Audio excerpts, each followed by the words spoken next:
வணக்கம். இன்னைக்கு நம்ம கோல்டோடைய மூவ் என்ன இருக்க போகுது அப்படிங்கிறத பார்க்கலாம். அதுக்கு முன்னாடி அனைவருக்கும் இனிய புத்தாண்டு நல்வாழ்த்துக்கள். ஸோ நாளையிலேருந்து நமக்கு ஒரு நியூ இயர் அப்படிங்கிறது பிறக்க போகுது. கண்டிப்பாக இந்த இயர் அப்படிங்கிறது கோல்டில் ட்ரேட் பண்ண நிறைய பேருக்கு ஒரு சரியில்லாமல் இருந்திருக்கலாம். ஆனால் நம்மளுடைய சப்ஸ்கிரைபராக இருக்கிற நீங்கள் எல்லாருமே இந்த 2025 ஒரு ப்ராஃபிட்டபிள் ட்ரேடராக மாறுவீங்க அப்படிங்கிற முழு நம்பிக்கை எங்களுக்கும் இருக்குது, உங்களுக்கும் இருக்கும். ஸோ கண்டிப்பாக அதுக்கு முயற்சி நாங்களும் உங்கள் கூட இருந்து சப்போர்ட் பண்ணுவோம்.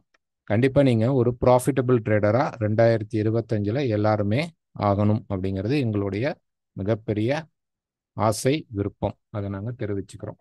ஸோ இன்னைக்கு மார்க்கெட்டில் பார்த்தீங்கன்னா யூஎஸோடைய நியூஸ் அப்படிங்கும்போது 7:30 மணிக்கு S&P காம்போசிட் தான் இருக்குது. ஸோ அது ஒரு அளவு சும்மா ஒரு டிஎக்ஸ்ஐக்கு ஒரு நார்மல் மூவ்மெண்ட் தான் கொடுக்கும். நாளைக்கு நமக்கு மார்க்கெட் ஹாலிடே. ஸோ வியாழக்கிழமையும் பெரிய மூவ்மெண்ட் இருக்காது, ஈவினிங்க்கு மேலே தான் மூவ்மெண்ட் இருக்கும். ஏன்னா வியாழக்கிழமையும் பார்த்தீங்கன்னா நமக்கு ஜப்பான், நியூசிலாந்து, செஃப்புடைய ஹாலிடேஸ் இருக்குது. அண்ட் ஃப்ரைடே தான் ஓரளவு மார்க்கெட் மூவ்மெண்ட் இருக்கும். அடுத்த வாரம் அப்படிங்கிறது நல்ல மூவ்மெண்ட்டாக இருக்கும். இப்போ நம்ம டைரெக்டாகவே கோல்டுடைய சார்ட்டுக்கு போகலாம். ஸோ கோல்டுடைய சார்ட் பார்க்கும் பொழுது நம்ம ஃபஸ்ட்டு ஒரு டே அப்படிங்கிறத நம்ம பார்க்கலாம். டே பொறுத்த வரைக்கும் பார்த்தீங்க அப்படின்னா மார்க்கெட் ஒரு சின்ன கன்சால்டேஷன், அதாவது கிட்டத்தட்ட ப்ரைஸ் ஒரு பெரிய மூமெண்ட் இப்படி நடக்கும்போது ஒரு சின்ன கன்சால்டேஷன் மார்க்கெட்டில் எப்பயுமே இருக்கும். அதே மாதிரி இப்போ ஒரு கன்சால்டேஷன் நடந்துட்டு இருக்கு. இது அப் சைடும் போகலாம் அல்லது டவுன் சைடும் போகலாம். ரெண்டுக்குமான சான்சஸ் நமக்கு மார்க்கெட்டில் இருக்கு. ஏன் அப்படின்னா இந்த லோ பிரேக் ஆகும் பொழுது மார்க்கெட் கீழே வந்துட்டு அதுக்கப்புறம் இங்கிருந்து ஒரு ட்ரெண்டிங் ஃபேஸை மார்க்கெட் ஸ்டார்ட் அப் பண்ணணும். ஸோ இப்போ இருக்கிறது ஒரு மார்க்கெட்டில் பார்த்தீங்க அப்படின்னா ஒரு ட்ராப்புக்கு அப்புறம் மார்க்கெட் டக்குன்னு ஒரு ட்ராப் ஆனதுக்கப்புறம் ஒரு கன்சால்டேஷன் மூடில் தான் மார்க்கெட் இருக்குது. ஸோ இங்கே எடுக்கிற எல்லா என்ட்ரியுமே நமக்கு ஒரு ரிஸ்கி என்ட்ரியாக அமையறதுக்கும் சான்சஸ் உண்டு. இப்போ 4 ஹவர் சார்ட்டில் நம்ம ஆல்ரெடி ஒரு அப்டேட் பண்ணியிருந்தோம். என்ன அப்படின்னு பார்த்தீங்க அப்படின்னா ப்ரைஸ் ஒன்று இந்த ரெசிஸ்டன்ட் ஜோனுக்கு வரணும் அல்லது கீழே இருக்கிற இந்த சப்போர்ட்டை பிரேக் பண்ணி ரீடெஸ்ட் ஆகணும். ஸோ இப்போ ப்ரைஸ் பார்த்தீங்க அப்படின்னா சப்போர்ட்டை இந்த சப்போர்ட் ட்ரெண்ட் லைனும் பிரேக் ஆயிடுச்சு, இந்த சப்போர்ட் லெவலும் இப்போ பிரேக் ஆயிடுச்சு. இப்போ மார்க்கெட் மேலே போயிட்டு இருக்கு. ஓகே, ஸோ இங்கேருந்து நம்ம செல் ட்ரை பண்ணலாமா அப்படின்னா தாராளமாக பண்ணலாம். உடனே போக வேண்டாம். கண்டிப்பாக ஸ்டாப் லாஸ் அப்படிங்கிறத வச்சுட்டு தான் போகணும். ஏன்னா நாளைக்கு மார்க்கெட் இருக்காது, இன்னைக்கு மட்டும்தான் மூவ்மெண்ட் இருக்கும். ஓவர் நைட் பொசிஷனை எடுத்துட வேண்டாம் யாருமே. ஸ்டாப் லாஸ் யூஸ் பண்ணி என்ட்ரி எடுக்க ட்ரை பண்ணுங்க. ப்ரைஸ் இங்கேருந்து, அதாவது இப்போ இருக்கிற அந்த மார்க்கெட்டுடைய ரேஞ்ச் என்ன அப்படின்னு பார்த்தீங்கன்னா இந்த 2 பாயிண்ட் தான். இந்த 2 பாயிண்ட்டை தான் நம்ம எடுத்துக்கணும். இப்போ ப்ரைஸோடைய இந்த டாப் அண்ட் பாட்டம் இது ரெண்டுக்குள்ள தான் இப்போ ப்ரைஸ் இருக்கு. ஸோ இங்கே நமக்கு ஏதாவது ஒரு சின்ன ஃப்ரேமில் லைக் ஒரு 15 மினிட்ஸ்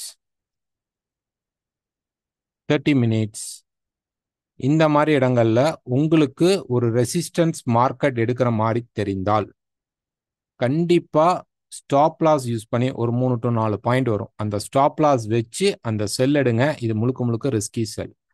ஏன்னா ப்ரைஸ் ஒரு டிராப்புக்கு அப்புறம் வந்துட்டு இருக்கு. ஸோ இப்போ இந்த பர்டிகுலர் ஹையை பிரேக் பண்ண போறோம்னா இந்த லோவை பிரேக் பண்ண போறோம்னா அப்படிங்கிறது தான் நமக்கு இம்பார்ட்டன்ட். இந்த லோ பிரேக் ஆனால் கண்டிப்பா மார்க்கெட் இந்த 80 அப்படிங்கிற 580ங்கிற லெவலை மார்க்கெட் உடைச்சிரும். இல்லை மார்க்கெட் மேலே போயிடுச்சு அப்படின்னா கிட்டத்தட்ட நமக்கு இதுக்கு முன்னாடி இருந்த ரெசிஸ்டன்ட் ஜோனுக்கு மார்க்கெட் போயிடும். ஒன்று ப்ரைஸ் இங்க இப்ப இந்த லோவை பிரேக் பண்ணா மார்க்கெட் கீழே இந்த லோவை பிரேக் பண்ணி ஒரு ட்ரெண்டிங் ஃபேஸ். ஏன்னா நமக்கு பாத்தீங்கன்னா டக்குன்னு மார்க்கெட் விழுந்ததுக்கு அப்புறம் அந்த கன்சால்டேஷனுக்குள்ள தான் இருக்கிறோம். இது ரொம்ப ரொம்ப ஒரு சின்ன ஸ்ட்ரக்சருக்குள்ள தான் இருக்கிறோம். ஒருவேளை ப்ரைஸ் இந்த டாப், அதாவது அது 2630க்கு மேல மார்க்கெட் போகுது அப்படின்னா 2630க்கு மேல போனா நெக்ஸ்ட் நமக்கு இந்த இடத்துல தான் நம்ம செல் பண்ணணும்.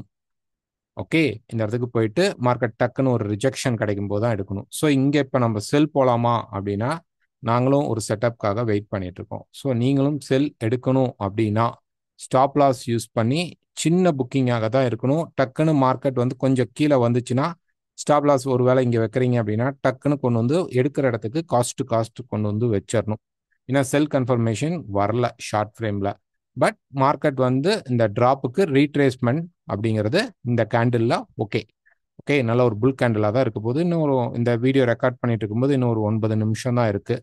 ஸோ ஒரு 3:30 மணிக்கு இது வந்து ஸ்ட்ராங்கான கேண்டிலாக ஃபார்ம் ஆகும் பொழுது தென் ப்ரைஸ் வந்து கீழே திரும்பலாமா அப்படின்னா திரும்பலாம்.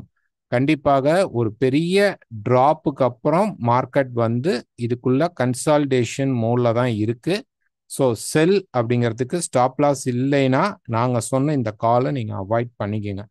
கண்டிப்பாக ஸ்டாப் லாஸ் வந்தால் எடுத்தா மட்டும்தான் நீங்கள் எடுக்கணும். அதே மாதிரி இந்த ஹையை இப்போ நேராக மார்க்கெட் வந்து எந்த இடத்துலையும் கொடுக்காம இந்த ஹையை போயிடுச்சுன்னா வெயிட் பண்ணணும்.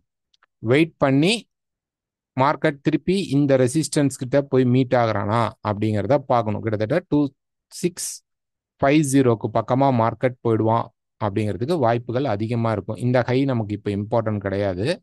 நமக்கு இந்த ஹையும் இந்த லோவும் இப்போ இம்பார்ட்டன்ட். இந்த லோ உடைக்கும் போது கண்டிப்பாக இந்த லோ உடையும். ஸோ இந்த லோக்கு கீழே மார்க்கெட் ஸ்ட்ராங்காக க்ளோஸ் பண்ணிடுச்சு அப்படின்னா ப்ரைஸ் கீழே இறங்க ஆரம்பிச்சிடும். ஒருவேளை இந்த செல் என்ட்ரியை நான் மிஸ் பண்ணிட்டேன், இப்படி கீழே வந்தது கண்டிப்பாக திருப்பி ரீட்ரேஸ்மெண்ட் வரும். இந்த இடத்துல ஒரு நல்ல செல் என்ட்ரி இருக்கும், அதுவும் நம்ம எடுக்கலாம். ஸோ ஹாலிடேஸ் இருக்கிறதுனால கொஞ்சம் கேர்ஃபுல்லாக ட்ரேட் பண்ணிக்கிங்க. ஸ்டாப் லாஸ் யூஸ் பண்ணிக்கோங்க. தேங்க்யூ.